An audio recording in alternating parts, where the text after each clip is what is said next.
Builder की जालसाजी और गुंडागर्दी के चलते ग्रेटर नोएडा वेस्ट की एक बुजुर्ग महिला को इंसाफ के लिए दर दर भटकना पड़ रहा है, लेकिन महिला को पुलिस और प्रशासन से कोई भी मदद नहीं मिल रही है।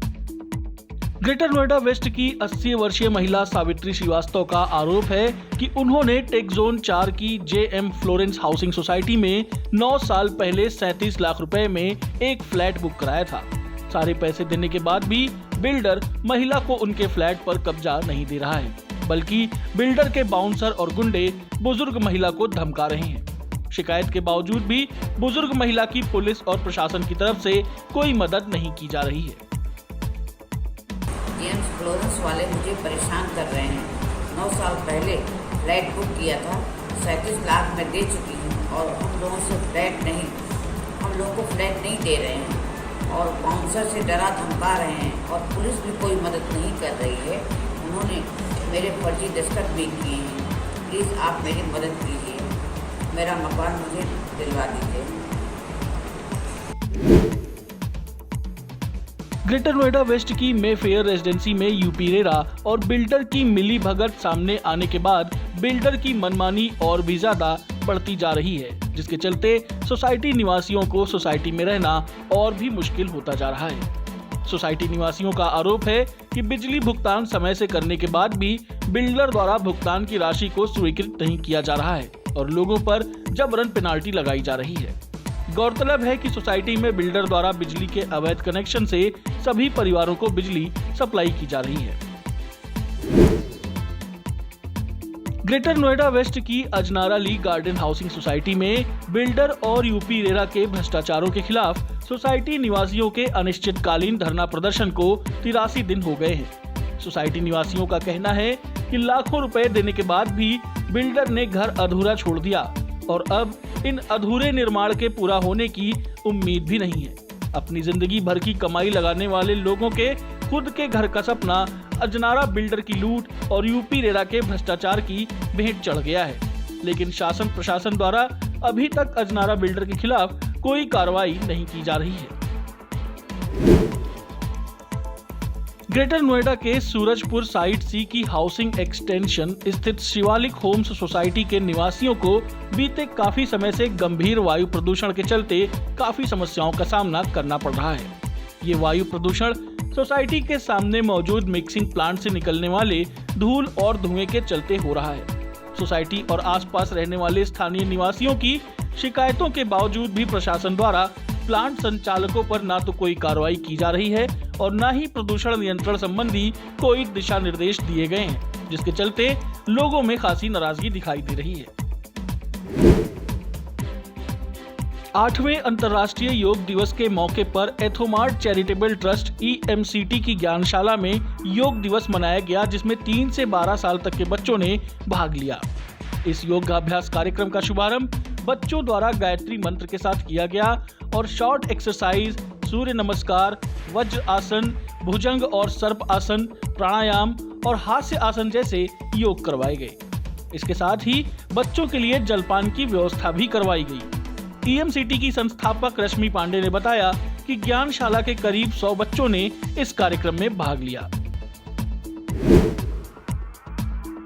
नोएडा में बिल्डरों की गुंडागर्दी रुकने का नाम नहीं ले रही है।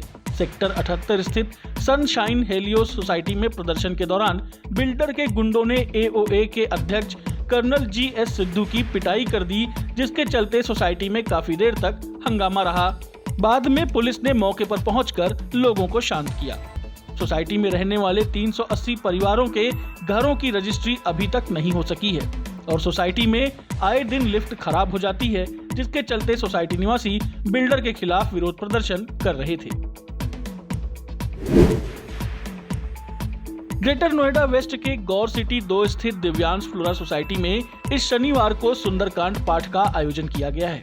ये आयोजन सोसाइटी निवासियों द्वारा सोसाइटी के क्लब हाउस में शाम 5:30 बजे से किया जाएगा, जिसमें दिव्यांश फ्लोरा में रहने वाले बहुत से निवासी शामिल होंगे। नोएडा के थाना फेज 2 अंतर्गत एक बाइक सवार बदमाशों ने दिन दहाड़े महिला से मोबाइल लूट लिया। सेक्टर 110 के लोटस पनाश सोसाइटी में रहने वाली एक महिला सुचित्रा चक्रवर्ती अपनी सोसाइटी के मुख्य गेट पर कैब बुक कर रही थी। इसी दौरान बाइक सवार बदमाश महिला के हाथ से फोन छीनकर फरार हो गए। ये पूरी घटना सोसाइटी के बाहर लगे सीसीटीवी कैमरे में रिकॉर्ड हो गई है। महिला की शिकायत के आधार पर थाना फेज 2 में धारा 392 के तहत मुकदमा पंजीकृत किया गया है। फिलहाल पुलिस सीसीटीवी को अपने कब्जे में लेकर बदमाशों की तलाश में जुट गई है। ग्रेटर नोएडा के नॉलेज पार्क स्थित एमिटी यूनिवर्सिटी में 8वें अंतर्राष्ट्रीय योग दिवस के अवसर पर योग कार्यक्रम का आयोजन किया गया।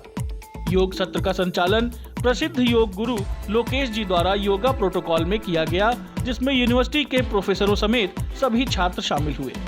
योग सेशन के बाद मेडिटेशन सेशन का भी आयोजन किया गया। इस मौके पर कार्यक्रम की मुख्य अतिथि एयर इंडिया की executive director doctor Harpreet Dey Singh समेत यूनिवर्सिटी के vice president K Chaudhary, dean professor Jassi, brigadier Dhani, सैकड़ों प्रोफेसर और छात्र उपस्थित रहे। नोएडा के सेक्टर 20 में स्थित एक डॉक्टर के मकान में सुबह घर के अंदर मंदिर में प्रज्वलित दीप के चलते भयंकर आग लग गई। आग के चलते घर में फंसे 2 डॉक्टरों समेत 13 लोगों को पुलिस और फायर कर्मियों ने सुरक्षित बाहर निकाल लिया। घर में फंसे सभी लोगों को प्राथमिक उपचार के लिए अस्पताल भेज दिया गया। भारी धुएं के चलते 2 फायर कर्मी महिपाल सिंह और निजामुद्दीन की तबीयत खराब हो गई, जिन्हें अस्पताल में भर्ती कराया गया है। नोएडा पुलिस कमिश्नर द्वारा फायर टीम को 50,000 रुपए के पुरस्कार से पुरस्कृत किया गया और डीजी मेडल की संस्तुति भी की गई है। आज सुबह 10:20 पर सूचना प्राप्त हुई कि D11 और सेक्टर 20 नोएडा में आग लग गई है। इसमें कुछ आदमी फंसे हुए हैं। यहाँ तत्काल 3 गाड़ियां रवाना की गई। यहाँ पहुंचने पर देखा गया कि ये डॉक्टर केसी सूद की कोठी थी, जिसके फर्स्ट फ्लोर पर आग लगी हुई थी। फर्स्ट और सेकंड फ्लोर पर कुल 13 व्यक्ति इसमें फंसे थे, जिनमें कई बच्चे भी थे। इन सभी को फायर सर्विस यूनिट द्वारा अत्यंत सूझबूझ और पराक्रम के साथ इन्हें सुरक्षित बाहर निकाला गया। इनमें से किसी भी व्यक्ति को कोई क्षति नहीं पहुंची। आग को थोड़ी ही देर के अंदर काबू में पा लिया गया। ये आग इनके घर में पूजा करने के लिए दीप प्रज्वलित की गई थी, उससे लगी थी, जिसके कारण ये पूरे फर्स्ट फ्लोर में फैल गई थी। पीवीसी की पैनलिंग होने के कारण बहुत ज्यादा स्मोक और लपटें फर्स्ट फ्लोर पे हो गई थी, जिसमें फंसने के कारण यहाँ चीख पुकार मच गई थी और सभी लोग अपने को असहाय महसूस कर रहे थे। इन सभी लोगों को सुरक्षित बाहर निकाल लिया गया। कुल 4 फायर टेंडर यहाँ मौके पर मौजूद रहे, जिनकी मदद से आग पर पूरी तरह से काबू पा लिया गया। कोई जनहानि नहीं हुई है।